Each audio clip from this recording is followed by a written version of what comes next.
अस्सलाम वालेकुम, मैं हूं अब्दुल सत्तार। आप अलग न्यूज़ देख रहे हैं। तारिक मतीन हमारे साथ हैं। पाकिस्तान में जैसे जैसे 8 फरवरी का दिन करीब आ रहा है, ठीक वैसे ही दावे किए जा रहे हैं मुख्तलिफ सियासी जमातों और मुख्तलिफ सियासी रहनुमाओं की जानिब से हुकूमत बनाने के। लेकिन एक मिली भगत सामने आई है, एक सहाफ़ी ने इंकशाफ किया है। वो क्या है, इस बारे में आपको खबर देंगे। लेकिन उससे पहले आपसे दरख्वास्त है कि अलग न्यूज़ को लाइक, शेयर, सब्सक्राइब करने के साथ साथ घंटी ज़रूर बजा दीजिए।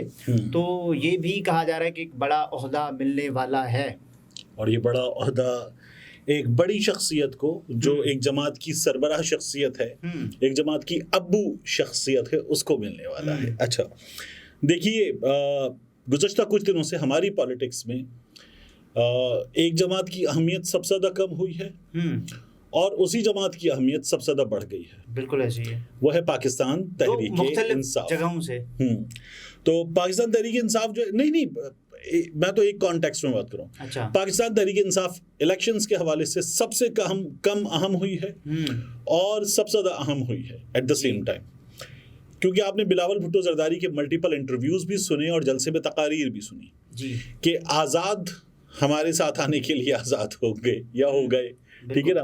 तो बिलावल बार बार ये कहते हैं कि हम आज़ाद उम्मीदवारों को शामिल करके हुकूमत बनाएंगे। ऐसे दावे तो इस्तेहकामी भी कर रहे हैं।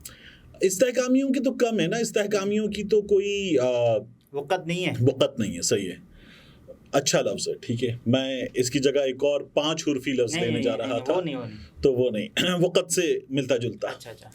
तो बिलावल भुट्टो जरदारी ने जब ये कहा ना कि हम आज़ाद उम्मीदवारों के साथ मिलकर हुकूमत बनाएंगे, तो इसमें सबसे पहले क्या मौजूद है? एतराफ़ शिकस्त, कि हम में इतना दम नहीं है कि हम अपने बलबूते पर हुकूमत बनाएं। ये तो बिलावल ने सीधा सीधा मान लिया। बिलावल साहब तो खुद फिर पपेट हुए ना।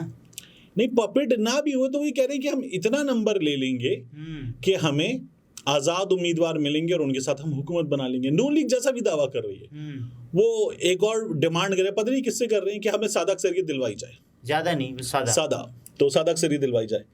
अब एक जमात है जो कहती थी 2/3 अक्सरियत।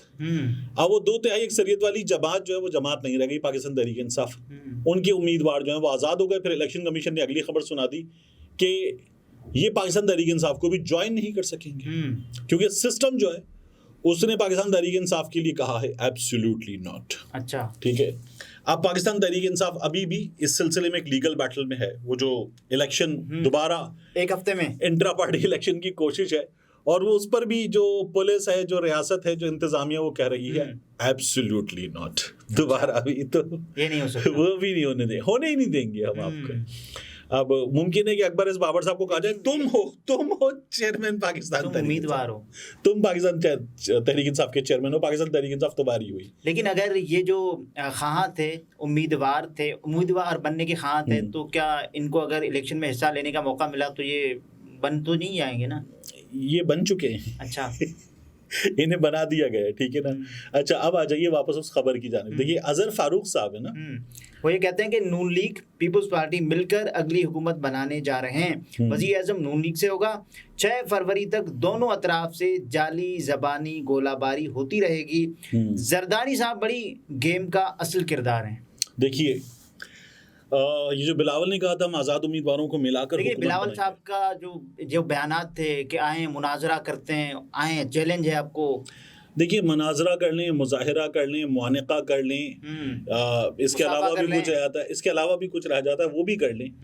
लेकिन इस वक्त एक चीज़ क्लियर है कि एक ये शुरू में ही बता दिया था कि हंग पार्लियामेंट, उस हंग पार्लियामेंट में पाकिस्तान मुस्लिम लीग नून के पास कुछ 80 के करीब सीटें, तो उसके बाद पाकिस्तान पीपल्स पार्टी कुछ 40-50 के आसपास, तो हम पहुंच गए 120 के नंबर पर। फिर उसके बाद जो आज़ाद हैं वो बड़ी तादाद में वो भी होंगे, इस्तेहकाम वालों की भी 5-10 सीटें हो जाएंगी, काफली की भी 2-4 सीटें हो जाएंगी, एमक्यूएम की भी 10-12 सीटें हो जाएंगी। इस हवाले से तो फिर पाकिस्तान तहरीक इंसाफ होगी नहीं पाकिस्तान तहरीक इंसाफ तो होगी नहीं। आज़ाद लोग होंगे, आज़ाद लोग अपना एक ग्रुप बना के पार्टी इंतखाबात करवाने के बाद तो हो सकता है ना, मुमकिन अदालतों में जाने के बाद कुछ बिल्कुल हो सकता है। लेकिन मुझे उसमें सबसे बड़ा प्रॉब्लम ये नज़र आ रहा है कि उनके साथ अदालत में होगा क्या। उनके इंतखाबात कबूल होंगे या नहीं होंगे ये भी देखना होगा ना, क्योंकि उनके इंतखाबात के आगे अकबर इस बाबर बैठे हैं, अकबर इस बाबर के पीछे इलेक्शन कमीशन बैठा है, अकबर इस बाबर के पीछे नून लीग बैठी है, अकबर इस बाबर के पीछे बाकी लोग बैठे हुए हैं, सोशल मीडिया बैठा हुआ है, और अकबर इस बाबर के पीछे नादीदा क़ुव्वतें भी हैं। और अभी 9 मई की वाक़यात के सिलसिले में बनाई गई काबीना की कमेटी की सिफारिशात का फैसला भी आना बाकी, वो भी बैठा है। ठीक है, तो ये सब कुछ बाकी है इसके बाद।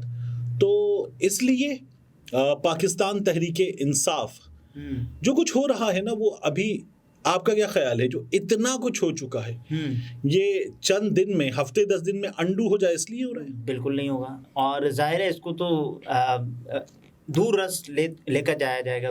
देखिए ये चलेगा, मैंने तो आपसे क्या अर्ज किया था, कहाँ तक चलेगा इमरान खान साहब का? कहा कि मार्च 2025 तक तो मुझे इमरान खान साहब अंदर। अच्छा, मार्च 2025 में क्या खास है? मार्च 2025 में खास नहीं है। मार्च 2025 से कुछ 4-4.5 महीने पहले जो डेवलपमेंट्स हैं वो बहुत खास हैं। उनके नतीजे में मार्च 2025 जो है ना, चूंकि वो जो डेवलपमेंट्स हैं वो होने से पहले आपको कैसे पता है? वो तो तयशुदा है ना तकरीबन, वो फोर्सी की जा सकती हैं। तो उन डेवलपमेंट्स के नतीजे में जो कुछ होगा उसकी एग्जीक्यूशन में भी 2.5-3 महीने 3.5 महीने लग जाएंगे। अच्छा, उसके बाद जाके मार्च 2025। तो फिर मार्च 2025 वो वक्त है कि जहां इमरान खान साहब जो है वो मुमकिन तौर पर आपको जेल से बाहर आते हुए नजर आए। अब इसकी बहुत शक्लें हो सकती है, बहुत दूर है, उसमें काफी कुछ हो सकता है।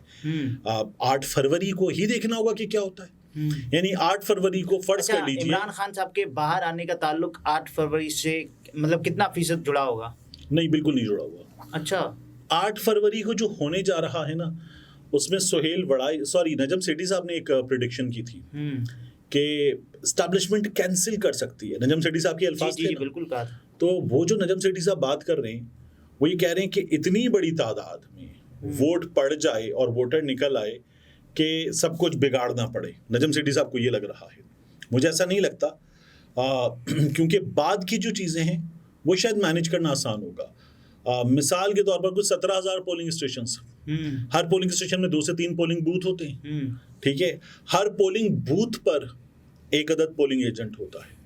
अब अगर पोलिंग एजेंट और ये सब चीजें मैनेज करना चाहें तो आपको कितनी बड़ी तादाद में लोग चाहिए मैनेज करने के लिए? मुख्तलिफ जमातों को होते हैं ना पोलिंग एजेंट्स जी, और वो दे रहे होते हैं, बता रहे होते हैं। अब वो बहुत मैसी और बहुत बड़ा काम है ना, तो वो मेरा ख्याल है कि उसके बाद किया जाए। अच्छा, इस पर लईकुर रहमान साहब जो कि खुद रिपोर्टर हैं वो लिखते हैं कि क्योंकि वो बड़े ओहदे के मुतमन्नी हैं आसिफ जरदारी साहब के हवाले से, और अजहर फारूक रिप्लाई करते लिखते हैं कि और बड़ा ओहदा मिलेगा।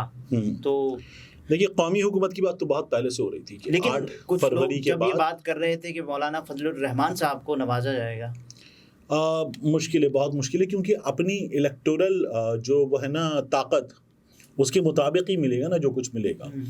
80 सीटों की हम बात कर रहे हैं, 80-85 सीटों की नून लीग के लिए, तो हम 50 के करीब सीटों की बात कर रहे हैं पाकिस्तान पीपल्स पार्टी के लिए। अच्छा, पीपल्स पार्टी 50 भी नहीं, मैं 45 पे आ रहा हूँ। ठीक है, तो ये सीटें मौलाना साहब की 7-8 सीटें, 10 सीटें, MQM की 10-12 सीटें, फिर इसी तरह से बाप पार्टी वालों की सीटें, कुछ इंडिविजुअल्स की सीटें, कुछ ANP वालों की 1 से 2 सीटें, कुछ धड़े, फिर उसके बाद आज़ाद जीतते हुए लोग, आज़ाद लोगों को कहीं ले जाकर इस जगह घुसेड़ा जाए, इस जगह घुसेड़ा जाए, पाबंद कर दिया जाए उनको, तो वो सीटें। तो मेरा ये ख्याल है कि जो पिक्चर है, इस पिक्चर में जिस तरह के रंग भरेंगे उसमें किसी के हाथ में कुछ नहीं होगा, लेकिन और सब एक दूसरे पर डिपेंडेंट होंगे। इन तमाम तर रंगों से मुज़य्यन पाकिस्तान पीपल्स पार्टी क्या 40 सीट्स लेने के बावजूद भी सदर बनने पर राजी हो जाएगी? मजबूरन होना पड़ेगा ना उन्हें, क्योंकि बात यह है कि नंबर नहीं, उनका नंबर, आज़ाद की लड़ाई यह है कि जिसका नंबर सबसे ज़्यादा होगा उसके पास सबसे ज़्यादा आज़ाद आएंगे, फिर वहाँ से फैसला होगा वज़ारत उज़्मा का।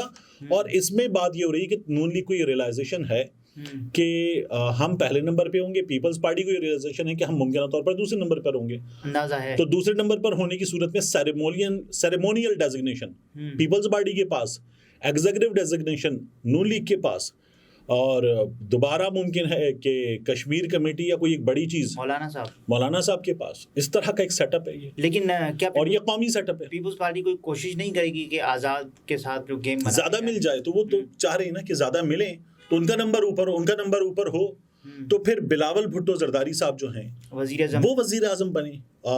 ज़्यादा मुश्किल काम है, बहुत मुश्किल लग रहा है, ज़्यादा मुश्किल काम है। नाज़रीन, तारिक मतीन थे, गुफ्तगू अपनी मुलाहिज़ा फरमाई। इजाज़त दीजिए, अल्लाह हाफ़िज़।